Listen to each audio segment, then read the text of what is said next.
Good evening, everyone.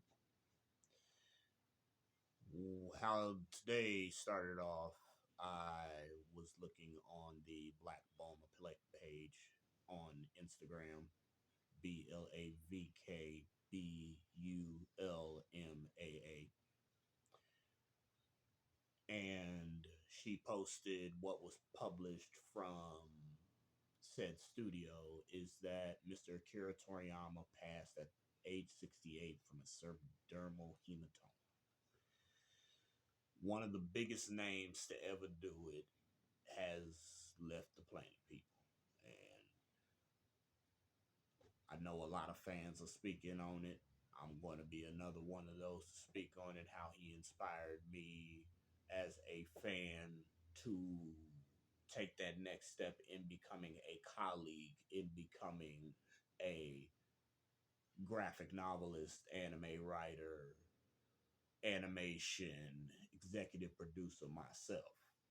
Anybody who has done their research on Dragon Ball knows that Dragon Ball is a contemporary adaptation of the Monkey King Sun Wukong epic. Goku is basically the Monkey King, or an adaptation of Sun Wukong. And being that it was in the this was the 90s. This was Toonami, one of the big shows on Toonami Cartoon Network, along with Sailor Moon and some other big animes that hit during the mid late 90s.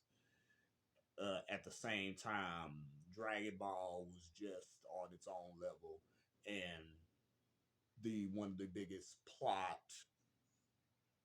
basically one of the biggest plot climaxes when Goku became Super Saiyan is, from an author's perspective, that aspect of the protagonist attaining a godhood state or demigodhood, because in Dragon Ball Super you see that there is a Super Saiyan God form. So Super Saiyan, as we thought that was a god state, is really a demigod state in a sense.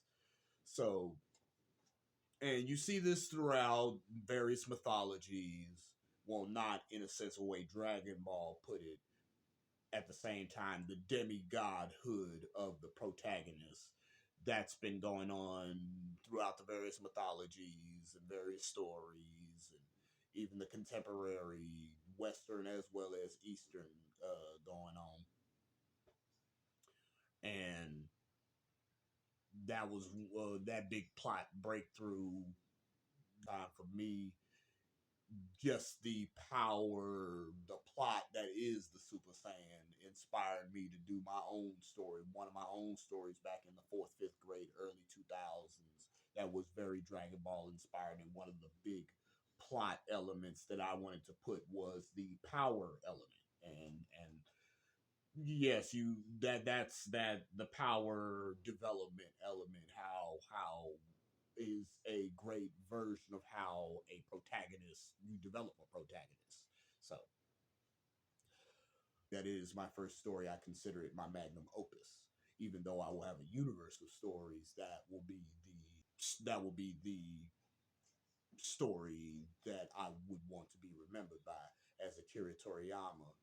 He did make other stories. He had other stories in the mix. At the same time, this is his magnum opus.